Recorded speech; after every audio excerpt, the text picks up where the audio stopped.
The case against Rex Heuermann, the man accused of being the Long Island serial killer, is only in its infancy, yet we have learned so much so quickly. This Labor Day, we look back at how this case has evolved. This is the Hidden Killers Podcast, Labor Day Long Island Look Back. This is the examination of the hidden human condition. You're listening to the Hidden Killers Podcast. This is the Hidden Killers Podcast with Tony Brewski. Talking about serial killers today and what makes one in their mind go from harmless fantasy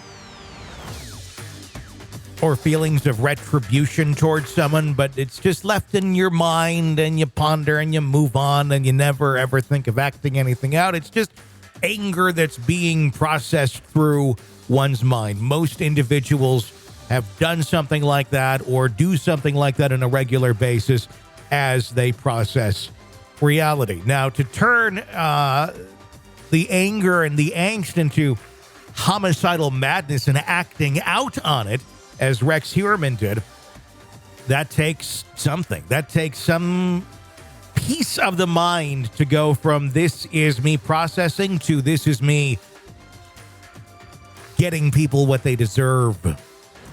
At least that's what an individual like a Rex Heuermann allegedly was capable of doing. Joining me right now is psychotherapist and author Siobhan Scott to discuss this. Siobhan, what is it where the mind flips over from just these are kind of bad thoughts, but there's no way I'd ever act anything out. I've never done anything and I wouldn't do anything. And that's most people, to someone like a Rex Heuermann, where suddenly he's like, I'm going to take this on. I'm going to actually do these horrible things that I'm thinking of. Yeah, I think for serial killers, there's this sexual sadism combined with the attraction to violence. And so one of the theories is that early in adolescence or late childhood, at some point they became sexually aroused watching or reading about something that was very violent. And this is where we get into the kind of sadomasochistic type of porn is something that little kids really should not be exposed to because it's sexually arousing and violent. So often you'll find that kind of exposure somewhere in childhood. Interesting. Does Rex seem to have a profile or a type that he was looking for based on who we've known to be his likely victims thus far, allegedly? Clearly, they were young, petite women that would be easily overpowered. They were sex workers, which means, they're the low-hanging fruit. These are women that he can get to come with him or can coerce very easily. So is there more meaning in this? It's quite possible that did this look of a certain kind of woman, did this remind him of something? And this would be an individual case with each serial killer, but very often so. And this is where they've fantasized about a person with a certain look over and over and over again. And then that becomes the person that they target. Does the Heuermann case here challenge or confirm our societal notions about the typical profile of a serial killer?